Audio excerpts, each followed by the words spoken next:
Hey YouTube, I'm Ross Magas, and this is not real life, and I'm back again with probably is my favorite weapon any day of the week if you ask me. Not always, but usually is the Charge Blade. We are back for another weapon overview, breakdown, and analysis of the trailer.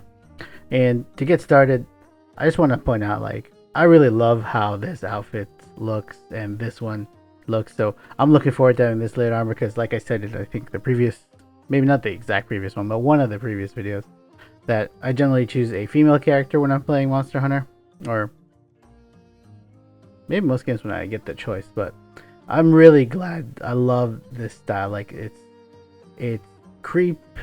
It's got just the right amount of creepiness because you can tell this is a spider monster, but it's also got a lot of elegance and maybe even a little bit of Bloodborne vibes with this hat. But it could just be that Bloodborne is now the de facto example when I think of this hat.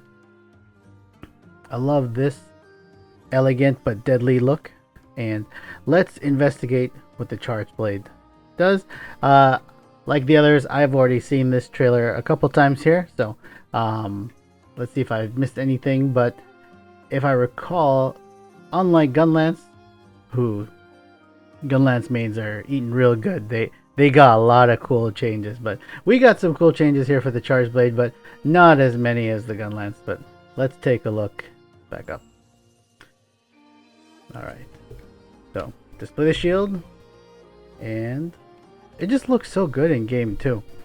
And we're going to start here with a really quick charge double slash circle for PlayStation players. If you don't play on PlayStation, I'm sorry, I don't know what the controls are, but you know what I'm talking about. Let's take a good look here. I love the roses and the satin look here, and the clash between like the soft but hard elements, so like the armor. I wonder if these are going to be reminiscent of like the whichever spider we get, or new spider we get's face here, this part here. But this looks so good. And yep, it is a versatile weapon that can morph between two different modes. So here we are in sword and shield mode.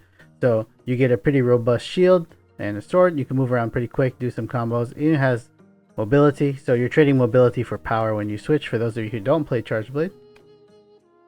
When we switch, boom, and you get the axe. The axe, you move a lot slower, but you do way more damage, obviously. Yep, sword mode allows you to maneuver quickly and accurately. Okay, we've got that was a regular combo if I'm not mistaken, just triangles all around, and then followed up with circle, the slide dash. I forget what it's actually called. This is one of the cool things I think when you play a lot of Capcom games, because I've been playing games from Capcom since I was a kid, and this mechanic here, let's just watch it and I'll show it to you.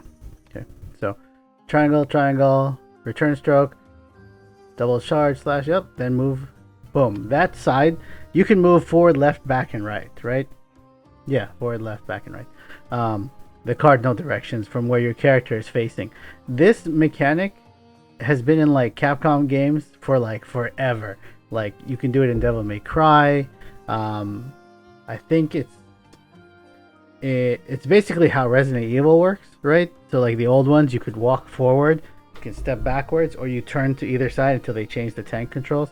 But yeah, so it's really fun like to see like these things kind of still stay over all these years, and you can see where one company's affected another, or like if a guy was working over there, he brought it and they like just added it, you know. But we got speed. All right, and look, I don't get the hype when everyone says this is the most complicated weapon. I personally do not think that is the case, and for me, actually, I find the gun weapons much more complicated because you have to do a lot more management, and that's the part that, especially if you start off at the beginning, it is more complicated because you just don't have access to a lot of the ammo types you have. Whereas here, with like a weapon like this, you're always going to have the same moves. Nothing's going to change. Just you need different elements and stuff like that, which you're going to get anyway by fighting monsters. But you charge by attacking. Regular attacks charge it. You store them in the shield. We're going to see it right here. And the trailer is like nothing particularly new is going to show on just yet. Switch to axe mode. And then those bursts, those expend your files. Okay, dish out the axe mode. Yep. Spin to win. Amped element discharge. This is the first new move, and it is a very cool new move. Let's watch it one more time. So, amp and follow up. That's crazy.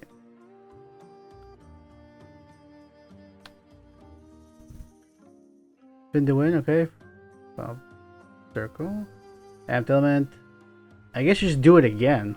And then you get this huge swing in. Like, it even has the cool sideways burst.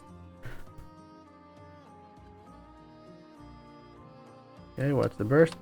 Yeah, there you go. You see it? It's just exploding sideways. That's cool. I never noticed that before. The explosion matches the movement of the weapon, which is really cool. And of course, you get this real stylish pose, like triple S stylish. Bam. Ooh. God, look at that. It's like he got rocked. And I've said this before, like, poor Chatacabra, like, he's cool looking, but he's just getting wailed on all the time. And, like, look at his fall animation. It looks so good. Alright, and it looks like here they're going to explain to us the different charging aspects of the weapon. So, you can expend these just regular in axe attacks, or as you can see here, they're going to power up the shield by faking out one of these attacks. Yep. And then once the shield is charged, you don't actually need to charge the files, but once your shield is charged, you can actually charge the sword. Unless they change that.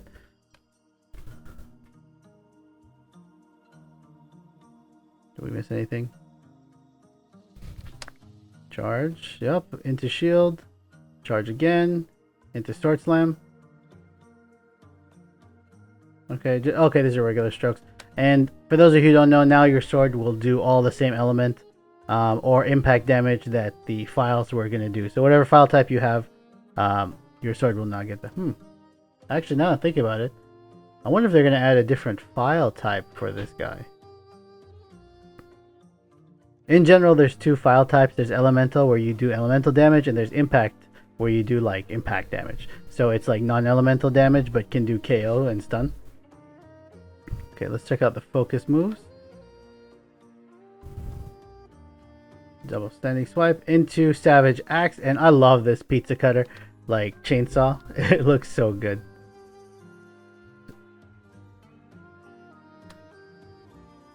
Slice, slice.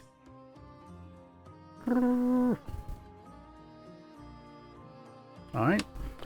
Okay, we got a guard point just now. And for those of you who don't know, you can do this when the shield is not charged, but it's better when it is charged because it does more damage. It resists more damage. And actually does a little bit of burst damage on the monster when it attacks you. Look at the little detail. You can see his mouth ridges. But, so, it's going to go into guard point, and bam, right there. Oh, that was a good pause. And, oh, sorry about that. And into, hang on. That was the follow-up for amped discharge into super element discharge. I think we missed something else too, actually. Okay, we got that shield into Savage Axe change. Okay, the hidden, that was the quick attack or the sneak attack.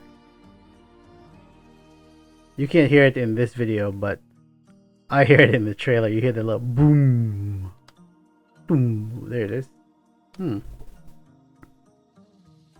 I hope there's another one for when you're, if you like are in axe mode already, and maybe it does more damage, but like it's hard. I don't know. You think they'll put sound in the game, like it can hear you, so if you're like rustling around too much and axe mode is louder than, you know, sort of shield mode? I wonder if they'll all have multiple, you know, back attack or backstabs. That remains to be seen. Okay, that was the big follow-up. Oh yeah, it is into super element discharge. We got a Unga Bunga. Bam.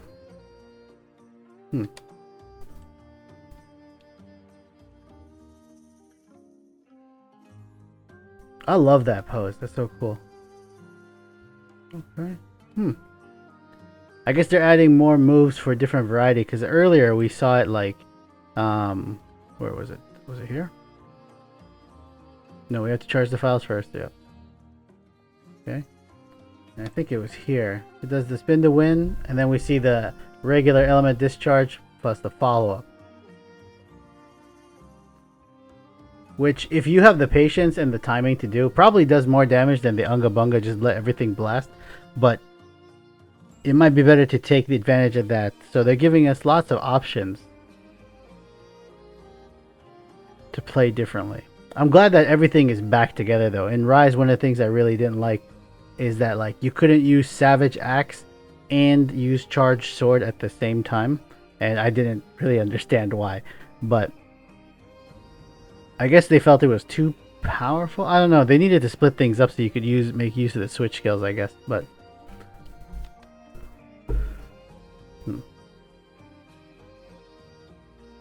get the pizza cutter one more time. Or am I way ahead of myself? Did I already pass that? Yeah, I think I did. Either way, it looks like this one we didn't really get like a huge. Oh, here we go, pizza cutter. We didn't get a lot of treatment. We actually didn't see very much of focus mode on this weapon. So maybe not all the weapons really take advantage of focus mode.